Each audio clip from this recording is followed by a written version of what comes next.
That's the one I want. Of course you want it. But do you deserve it? That watch was made for pilots. Well, we are pilots. No, we're not. There are no real pilots anymore. Just people in nifty uniforms who operate computers, who've never touched an engine, who've never heard the sound of a Spitfire, who've never pulled out of a spin at less than 1,000 feet.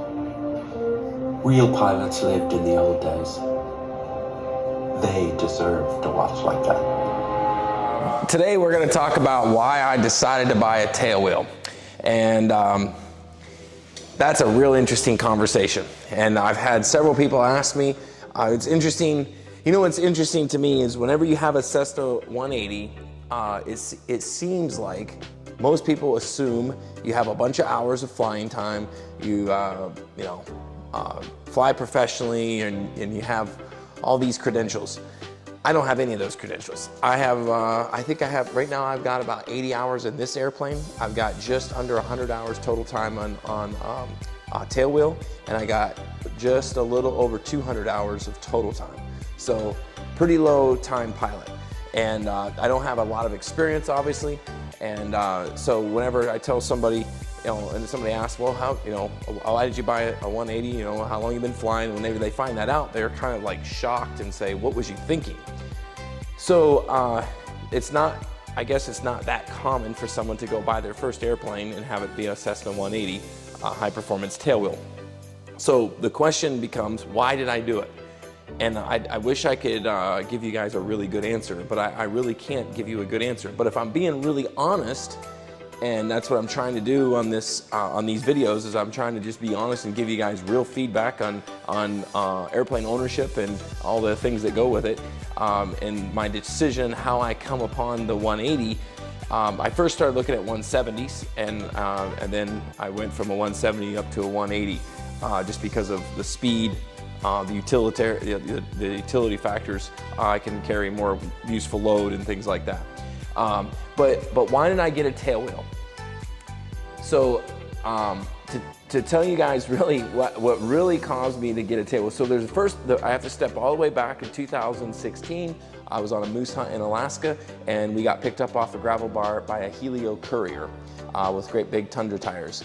And I watched the performance of that airplane in awe. I was always interested in flying, never did any flying lessons at that point. And when I saw that airplane, I saw how much load we put on it and how it left the ground, and I was just amazed by that. So I was bit right there about the intrigue of a tailwheel and the ability to get in and out of tighter places and things of that nature, and its ability to just do amazing performance in the backcountry. So, but I live in Michigan. I live in Flat, Michigan, just outside of Detroit, between Toledo and Detroit. So it's not like we have a lot of backcountry flying. It's not like I'm out flying around in the backcountry. But so anyways, long story short, I went ahead and started taking some pilot's lessons. And I was taking lessons, and every time a tailwheel would come in and land, my instructor that I would be with, or whoever it was, they would all stand and watch the tailwheel land. And I was always interested and intrigued by that way it was landed. So there was a mystery around the tailwheel. There was a much higher level of respect around the tailwheel. And so, that got me intrigued even more, and then I started to explain to my trainers, man, I would like to have a tailwheel. And they wrinkled their nose and said, what would you, no, I mean, only experienced pilots get tailwheels. And so that made it even more intriguing to me. And so there's something about a challenge, and when someone says it's challenging, I'm really intrigued by that. So there's a reason people climb Mount Everest. I don't like owning a tailwheel to Mount Everest, don't get me wrong. But what my point is there's a reason people look for challenge. And I guess that's really the main purpose I bought it. So whenever I was looking at, and I think I made a comment in the first video about my insurance, and the first insurance lady I talked to, they just laughed at me and said, you have no business owning a tailwheel, which pretty much set me back. And I thought, boy, I ought to think about this. And I made a few more phone calls, and I looked at 182s, because a 182, in all reality, everything that I want to do in the backcountry, our vision, my wife and I, we'll be empty nesting soon, in the next 3 to 5 years for sure. And our vision is to do more backcountry flying and camping, and you know, the Idaho, Johnson Creek, and Priest Lake, and things like that. Ultimately, I would love to take it all the way to Alaska and do some flying up in there as well. But so that's our long-term vision. But really, in all reality, a 182 would do exactly what I wanted it to do. So I could have gotten by with a 182. And I had this conversation with my wife, and she's a great wife, and she knows me pretty well, 22 years of marriage. And she says, Mark, you'll never be satisfied if you settle on a 182 when your heart was in a 180, because every time you go up to the ramp and there's a 180 sitting there, you're gonna look at it and say, oh, I wish. And she's absolutely right. So that's really what intrigued me to go. So now a couple things I've learned. So really the thing that made me go to that direction was the intrigue of it. And it's the watch company, IWC, I think it is, yeah.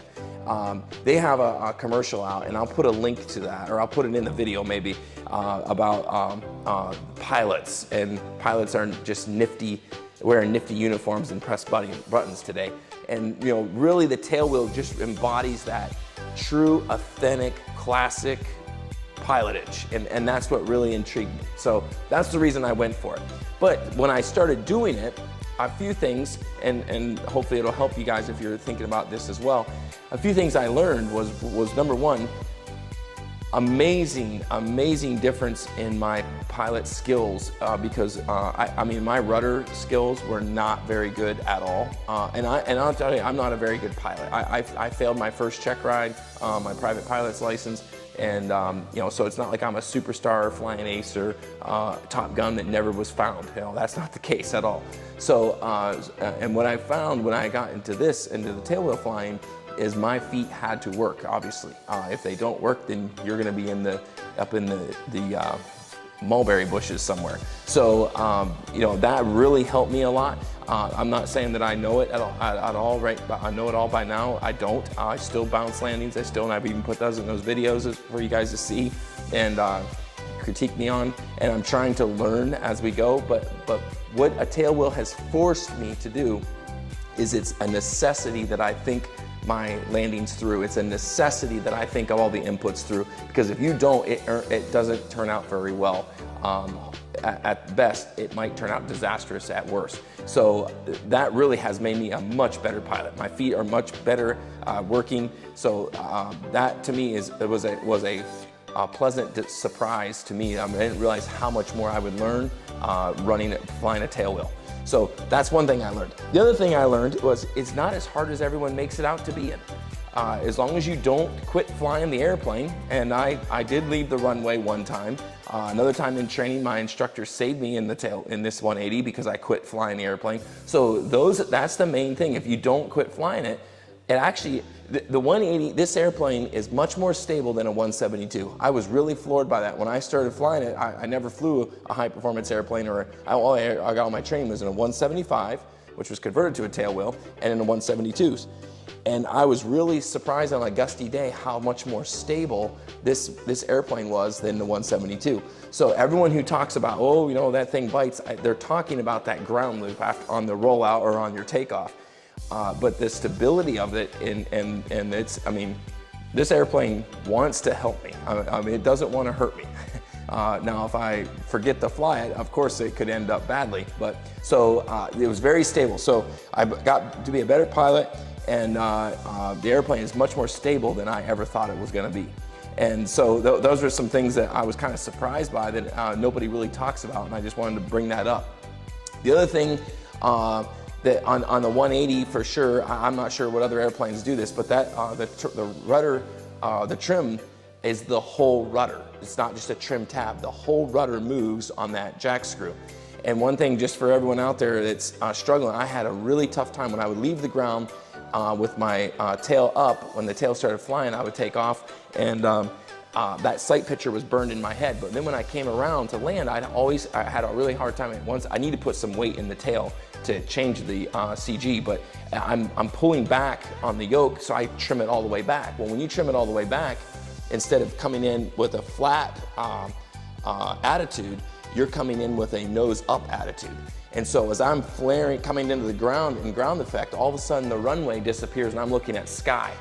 And so then it took me a long time, many landings before I realized, hey, try trimming that down to your takeoff trim just to see if it changes. And the sight picture changed. I quit bouncing lanes, because when I was in my flare or my round out, I was looking at the sky, not knowing exactly where the ground was. There's no reference for me. All of a sudden it quit flying, and I would drop and hit the ground. Sometimes I'd be right there. Other times I'd be 6 feet off the ground. Sometimes, you know, it was just unpredictable, very frustrating. So that was the other thing that I would advise anyone who's flying a tailwheel or a 180 or anything that has a trim system that the whole tail trims.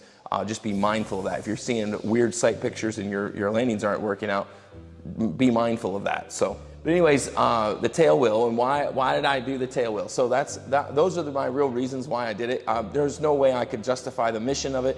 There's no way I could justify my level of experience to it, because I'm not experienced enough to fly it, honestly. But boy, just the thrill and the challenge, and just the pure pleasure of flying a tailwheel is. Anyone who's flown a tailwheel at all, whenever you're taking off and you push the yoke forward and the tail comes up, and you're looking at the runway, and then all of a sudden you set the tail back down and it takes off. There's just something about that. And then whenever you land and those wheels land, and then you're holding the wheels back, the tail up, and you're working those rudders, and then you let that tail sit down. I don't know. It's just another dimension of flying. It's just absolutely a blast. So it's a ton to do, a ton of fun to do. Flying is always fun, no matter what kind of airplane you fly. But the tailwheel just took it to another level for me, and so I'm very happy I owned it. Oh, I do remember the last piece. Yep. So the other thing is while I was going through this process, and people think I'm crazy and think that I'm being reckless maybe by owning a tailwheel before I really am qualified to own it, is I did some risk analysis, and I know for every one story that a tail ground loop happened, there's always a fatality that happens as well. But for the most part, most ground loops you can walk away from, as long as you're not coming in and doing something really stupid and really fast. So when I looked at that and I said, really, what's the risk of flying a tailwheel? The main risk outside of normal flying, once you're in the air, it's another airplane. It's just you got to remember not to stall it, and best glide if you ever lose an engine or whatever the case is, or engine fire, how to descend or whatever that is. But really the big problem with the tailwheel is the rollout and the takeoff whenever you're taking off, and the crosswind corrections, making sure you keep those in. But what happens in that is usually if you ground loop an airplane, usually it's at a slow enough speed you can walk away from it. You might write the airplane off. It'll be very embarrassing. It's a very bum deal, and yes, it'll ruin your day for sure. But I don't think it's as dangerous as me trying to step up into a twin, or trying to step up into a turbine or something crazy that is much faster, that isn't nearly as forgiving. So these high wing Cessnas are very forgiving, as anyone who's trained them, that's why they've been used for trainers, is you could slow them right down and come in at a pretty safe, slow approach speed, and not stall the airplane and walk away from anything. So for those of you who are wanting to do it and you're concerned about the risk, really, in my view, the fatality risk is not very high on a tailwheel. Not much higher than what it is in a normal airplane. But before I leave, what I want to say is, for all you guys that are wanting to be a pilot and you're wanting to do something that the world says, no, you shouldn't, just be mindful. There's a group of people, I call them bridge demolition specialists. And that's my term, obviously. But basically, there is a group of people, and I'm not 100% sure why this is or what the actual psychological process they use is. But there's a lot of people out there that whenever they accomplish something that a lot of people don't accomplish, they like crossed over, they want to burn the bridge or blow up the bridge behind them so no one else can cross. And aviation is no different. There's a group of people in aviation that are going to tell you need to have 10,000 hours, you need to have 4,000 hours, or whatever the numbers are, or they'll say something like, well, I've got 5,000 hours and I would never think about flying a tailwheel. I've heard it. If I've heard it once, I've heard it 10 times. So just for those of you guys out there, don't be stupid. Do the right training. Go out and do it. But don't ever let somebody who wants to blow a bridge up, that went over to the other side and is having a fun time, try to blow the bridge up in your face and say, no, you can't cross it because, you know, I crossed it and you can't cross it. I don't understand that that mindset, and I just want to make sure everyone is aware that does exist, especially for if you're watching this video. It's because you're not a professional pilot, probably. You're wanting to buy an airplane, you're interested in it, and you're wanting to maybe buy a tailwheel airplane because you've watched a bunch of videos and you think that's really cool.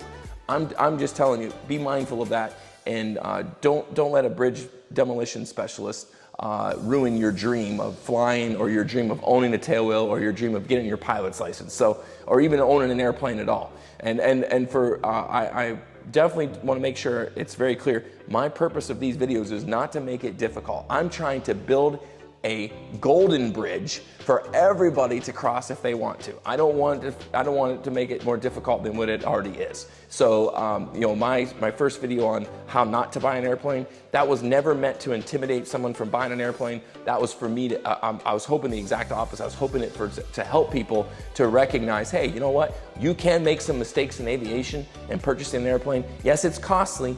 It'll cost you money, but you know what? I still have a smile on my face and I'm having a blast. So you can survive it. But anyways, all right, so beware of the bridge demolition specialist. Don't let them stop you pursuing your dream. And trust me, you're gonna hear them, guaranteed. It might even be your family whenever you tell them, I wanna take a pilot's lesson. It might be someone at the airport that thinks you're nuts for trying to buy a tailwheel. It might be someone else who thinks, and someday I would like to have a twin. I would like to be able to do some more cross country at higher altitudes, and you know, and I've already had people tell me I'm nuts there too. So maybe I am nuts, you know. So, and you know what? If being nuts is this fun, I guess I should have been nuts a long time ago. So, all right. Anyways, fly safe and pursue your dreams. Talk to you next time.